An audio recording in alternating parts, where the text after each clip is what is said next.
investigation moving forward. Reporting in studio for the Bahamas tonight, I'm Lloyd Allen. Back to you. Thank you, Lloyd. Well, U.S. Embassy officials here in the capital urging the government to ensure that the American victim in Saturday's police-involved shooting in western New Providence this past weekend receives justice and without delay. Hours after that statement, National Security Minister, the Honorable Wayne Monroe, gave reporters this update on the matter.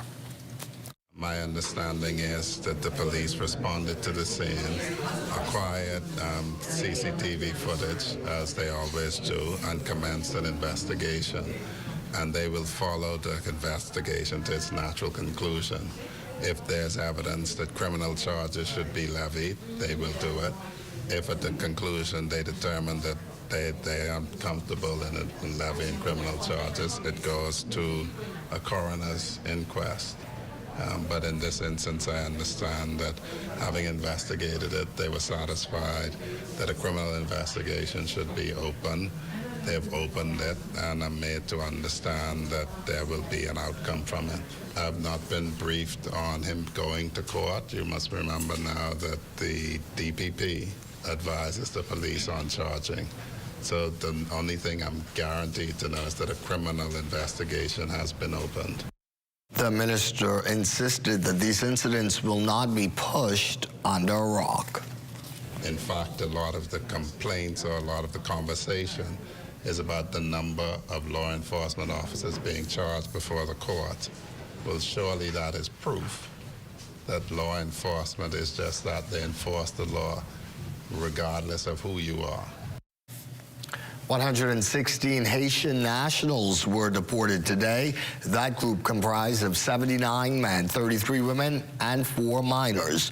The group departed Lyndon Pindley International Airport just before 11 this morning on a Bahamas Air flight bound for Cap Haitian in Haiti.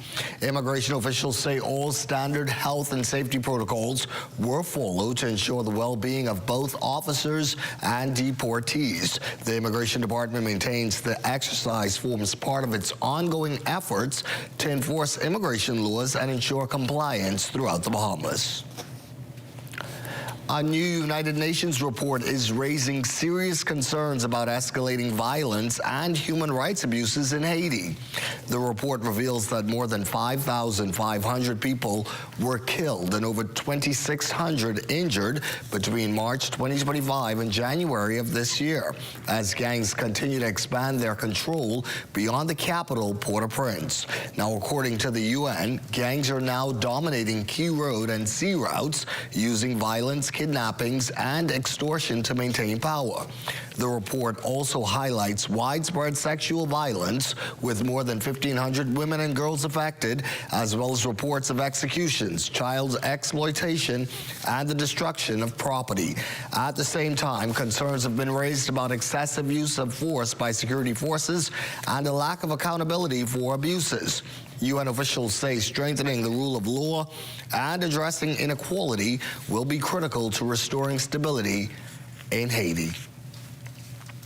There has been a nearly 50% reduction in school violence from 142 in the fall of 2022 to 77 in the fall of 2025.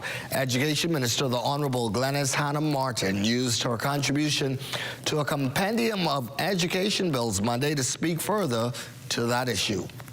There's been a notable decrease in fights by 74%, stabbings by 100%, and unlawfully carrying arms by 41%. Decreases have also been recorded in New Providence by 30%, Grand Bahama by 73%, and the Family Islands by 81%. We have more work to do, but we are making progress, Mr. Deputy. At Program Shore, the instructional program has been redesigned to a more therapeutic approach with the assignment of a psychologist focused on literacy and numeracy, and a curriculum focused on TVET, and students are assigned there for at least a year, not the rotational thing. The education bill overnight has advanced to the upper house after being passed in the lower chamber late Monday. Government Senate Leader, the Honorable Michael Halkitis, led this morning's debate describing education as the great equalizer, explaining that an effective government not only supports its expansion, but also focuses on supporting stakeholders, organizations, and parents along the educational journey. The education bills, Madam President, deals with affordability, with availability, inclusivity, safety and quality, and early access. And both bills deals and contribute to these goals at different stages of a child's life. The Early Childhood Care Commission bill promotes accessibility by standardizing early learning opportunities, requires registration and regulation of all daycare centers and preschools, and it ensures that children are not excluded from quality care due to unsafe or unregulated environments. Supporting the bill, opposition Senate Leader, the Honorable Darren Handville, believes while there is more work to be done, the new regulations place a greater responsibility on parents to register their children for school by the age of 4, jump-starting the preschool education process. If you have a 4-year-old at home after this bill is passed and September comes around, that child must be enrolled. And so it means that the Ministry of Education must now begin to make itself ready. We are in March. Must begin to make itself ready. I don't know when this will ascend, right? But it will make itself ready, and they will make themselves ready for the reception of 4-year-olds now, which is probably going to take some doing because, you know, you're going to have more children. No.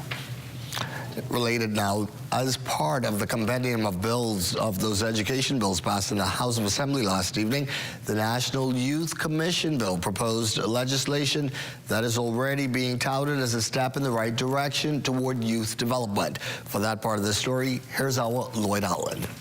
The National Youth Commission bill seeks to establish a statutory body dedicated to advancing the interests of young people across the Bahamas, ensuring that youth development is coordinated and effective.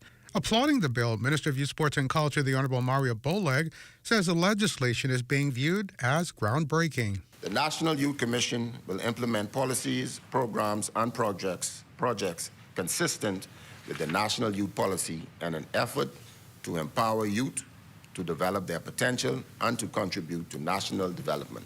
The Commission will also promote research as a tool to zero in on more effective methods of assistance. Further, the Commission will generate its own support through grant funding. I want to say from the onset that this Commission will not, and I repeat, will not be another burden on the public purse. We have made all efforts to ensure that this agency is as efficient as possible. This is why we have included resources mobilization and function of the Finance Department. This department will be charged with carrying out revenue-generating activities and tapping into billions of dollars available within local and international markets. Minister Boleg adding that the re-energized thrust is also enhancing what the Davis administration has been developing since taking office. This is by far the most new youth programs under any administration. Check the records. A new sitting youth parliament, where youths sit in parliament for a period of 2 years, and the Senate. Upskills Bahamas, Opportunity Hub, National Apprenticeship Program, and National Youth Guard. Overall, the National Youth Commission bill represents a major step toward giving young Bahamians a stronger voice in national development while creating a more organized and accountable system for developing youth programs. For the Bahamas Tonight, I'm Lloyd Allen. We are going to run away for a second here, but when we come back this late night, Miss Universe Bahamas is searching for the next queen. That story and more, you are watching The Bahamas Tonight at 11. Much more to stay up for this Tuesday. Stay with us. Imagine a world where every brand knows your name and every store awaits your arrival. Elite shopping, travel where luxury is a lifestyle and every journey feels like home. Dine where every flavor is just for you, every table reserved, and every moment a taste of perfection. Make every big moment even bigger. Experience banking where wealth isn't just managed, it's maximized. Step into a world without limits. Commonwealth Bank, leader in personal banking services. Sweet and spicy, marinated fried, tossed with chili. Garlic and ginger have many flavors, like honey barbecue. Signature hot wings, turn down the heat for you. Those pepper wings, what's your flavor? Roasted garlic parmesan, tastes so good, chicken, you know. So many flavors to try. What's your flavor?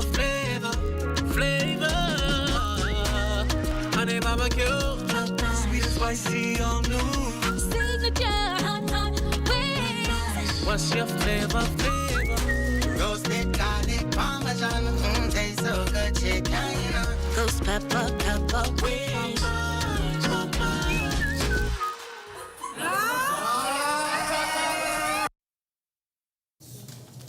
As we continue here this late night, the country moving closer to its goal of achieving food security. After being closed for renovations, the Bahamas Agricultural and Industrial Corporation recently reopened its produce exchange at the Pawtuskee Dock. The facility's reopening was welcomed by waiting customers who were eager to buy fruits and vegetables grown by farmers from across the country.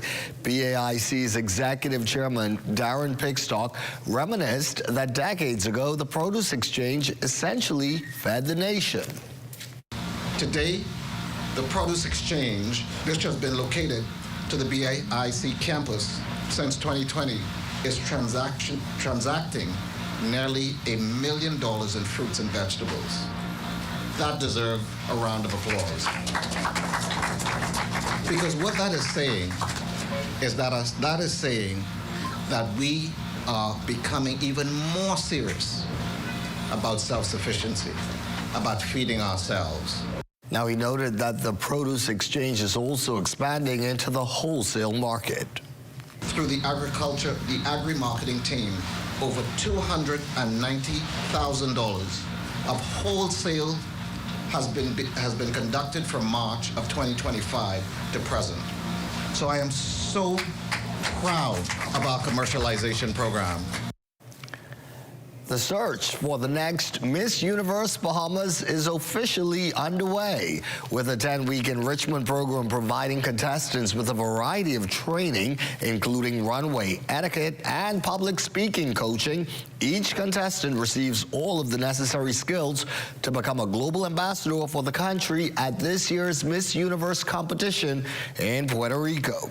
Public Relations Officer Aaliyah Collymore says while the crown is the top prize, this year's winner also receives a one-year contract with an international talent agency, providing her with the opportunity to spread her wings even beyond the pageant stage.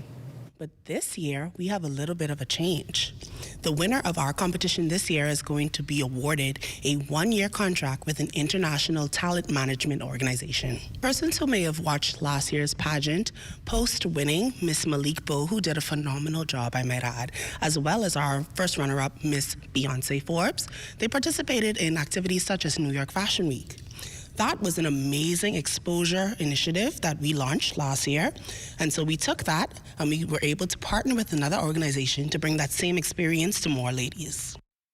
Now, she tells us that despite recent headlines involving unfair practices at last year's Miss Universe competition in Thailand, Collymore is also assuring the public that the Miss Universe Bahamas competition is focused on empowering young women into beautifully confident leaders and promoting cultural advocacy. At the end of the day, our country is small but mighty, and we want to have a presence on international stages. So if there's an opportunity to bring awareness, cultural awareness, anything that brings the Bahamas to the forefront in a positive way, we encourage them to, still take that chance. So if it's within yourself and you feel like this doesn't align with your goals, then that's fine. But if there is an opportunity for you to shine and bring light to your country, why not? Busy night in the sports universe. For a preview of what's ahead this late night, let's go over to Almashal. 2026 Carifta team officially named. Details of that story and more coming up in sports.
Welcome to your Tuesday evening sports check, everyone. I'm Amajal Knowles, topping sports after hours of deliberation here at the Andre Rogers National Baseball Stadium. The team that will represent the Bahamas in Grenada at this year's Carifta Championships was officially named. Here's B3A's president, Tramico Archer. We've gone through a battery of exchanges from the selection committee to the executive board, to our members, where we fought for nearly 10 hours of deliberation. We do not take this selection exercise lightly, and we make our best effort to identify the best team to represent the country at the highest level. Now, as for the names of the 73-member roster, starting first in the under-17 girls, we have Jose Johnson, Breon Ward, Gezra Thomas, Jayla Smith, Torrey Forbes, Alyssa Thurston, Tarjane Green, Cheyenne Hepburn, Trinity Roll, Leah Colby, DeVay Farrington, Tamara Butler, Bailey Babs, Brianna Boodle, Nevaeh Mackey, Rosellis Moxie, and Zara Frazier. On the 17 boys, Avante Lotmore, Colin Johnson, Emil Higgins, Zion Bradford, Cordell Monroe, R.J. Roberts, Dante Joseph, Caden Miller, Dwayne Saunders, Caden Kemp, Nico Stewart, Justin Shepard, Ashley Demerit, Akil Williams, Lario Ferguson, Aiden Musgrove, Veron Pinder, and Shia Pratt. Over to the under-20 girls, we have Darren Rogers, Sage Demerit, Alexis Roberts, Darwin Dean, Jade Knowles, Kaya Roll, Kiana Hanchel, Caitlin Smith, Zante Ferguson, Kamara Strawn, Tasia Stubbs, Alexandria Komalafe, Paris Roll, Hasia Thompson, Nevaeh Monker, Anaya Nesbitt, Kimari Hanna, Kylie Wallace, Logan Stubbs, Samara Crawley, and Jasmine Thompson. And over in the under-20 boys division, we'll have Joshua Wilson, Egan Neely, Giovanni Bridgewater, Zion Davis, Perico Pierre, Ross Martin, Dwight Jones Jr., Joshua Williams, Jakaro Wilson, Carlin Archer, Shaniko Gibson, Ethan North, Zion Davis, Carmelo Woodside, Vincent Alerte, Everett Frazier, Taryn Beckles, Lubin Phillips, Zion Shepard, and Lamont Moxie. Now leading the Bahamas into battle for the first time, head coach Alexis Roberts. It's an honor to lead this team into Grenada. We've been to Grenada before. We've done well, and I think we'll do well again. I anticipate us doing phenomenal things. You see this year, we have exceptional athletes. And so on track, it was a hero's welcome this afternoon at the Lyndon Pindling International Airport. His three-time indoor world champion and world record holder Devin Charlton returned home after a historic weekend in Turin, Poland. Charlton being greeted by Minister of Youth, Sports and Culture, the Honorable Mario Bolag. If you live under a rock, you may have missed it, but Charlton would become the only woman in history to secure 3 world indoor 60-meter hurdle titles and equal her world record mark of 7.65 in the process. Certainly a big moment for Charlton and the entire Bahamas, as no Bahamian athlete has ever won 3 straight global titles in track and field, indoors or outdoors. More from Devin's return in tomorrow's Sportscast. And as for the rest of the Bahamian contingent and how they fared in Poland, Denisha Cartwright would finish tied for 7th, crossing the tape in 7.90 seconds in that women's 60-meter hurdle finals. She ran 7.96 in the heat. The third Bahamian in the women's 60-meter hurdles, Charisma Taylor, bowed out in the semis. She would tie a personal best with a time of 7.91 seconds. She finished 9th overall. She also competed in the women's triple jump, where she finished 14th overall with a best leap of 13.11 meters. In the men's heptathlon, Kendrick Thompson finished 10th overall with 5,776 points. The other member of Team Bahamas, Taj Brown, competed in the men's 60-meter hurdles, but he would finish 8th in his heat and 45th overall. That's all the time we have for you for sports on this Tuesday. I'm Amajal Knowles, signing out until tomorrow.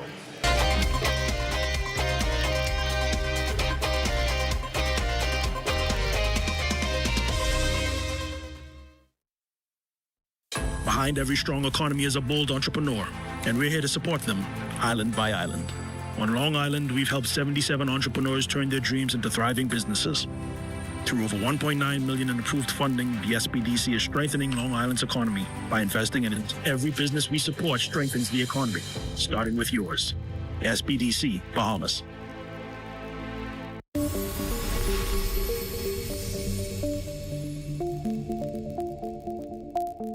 When powering a new home or business, an electrician plays a critical role in getting you safely connected to the grid. But when important details are missed, delays, and even billing concerns can happen. Bahamas Power and Light Company Limited and the Ministry of Works hosted a 2-day electrical contractor seminar focused on clarifying expectations and updating licensed electricians on current policies and procedures. Over the years, there's been a lot of challenges, things that has to be reinforced more or less on a daily, monthly, yearly basis. So it's important for us to come together and have this discussion so everybody can be aware of the different steps in order to get power to different premises. A long-standing issue is the labeling of the multi-unit buildings. It's happened in the past where they were mislabeled. When we install that meter, we don't know which socket belongs to which apartment. And so if the electrician doesn't label it properly, it could end up in the long run having what we call the mix-up meter. So customer A may end up paying customer B's electricity bills. Issues like this underscore the importance of accuracy and accountability throughout the connection process. The consumer, at the end of the day, they're trying to get electricity provided to their premises. The whole process that gets them there is more intricate than most of them know. It's a whole lot of moving parts, and everybody have to be on the same page in order to have a smooth facilitation of the whole process. This seminar ensures that electricians understand what's required so applications move forward more efficiently with fewer delays. Working with a corporation, it's a lot of things that get overlooked. And so I was happy to express some concerns about, issues we have for our consumers so that we could all work together and have some great resolution. Powering your home or business should be seamless. So we're working more closely with electricians to make that happen. A smoother process, better service, and fewer delays through stronger collaboration.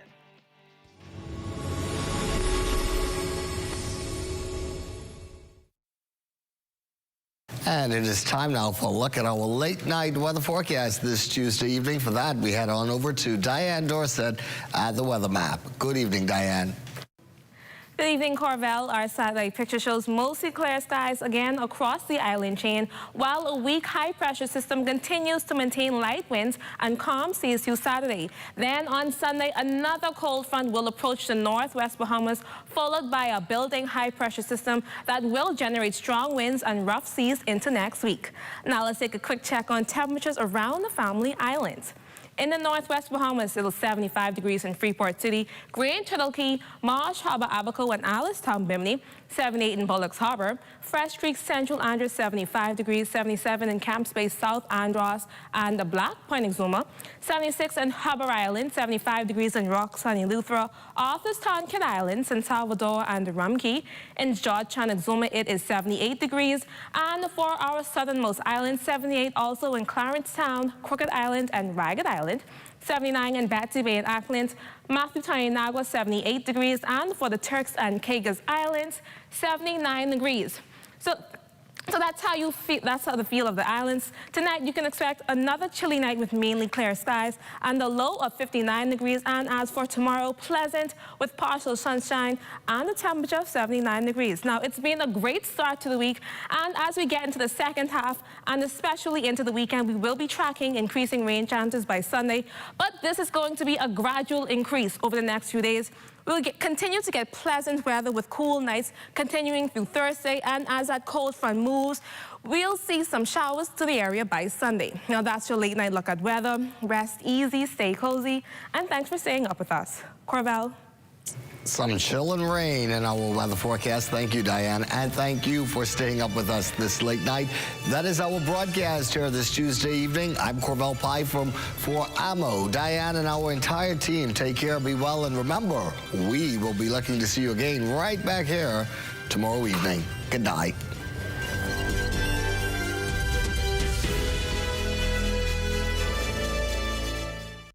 At Rusty Bethel Drive, I'm Paiswell Forbes. This is ZNS.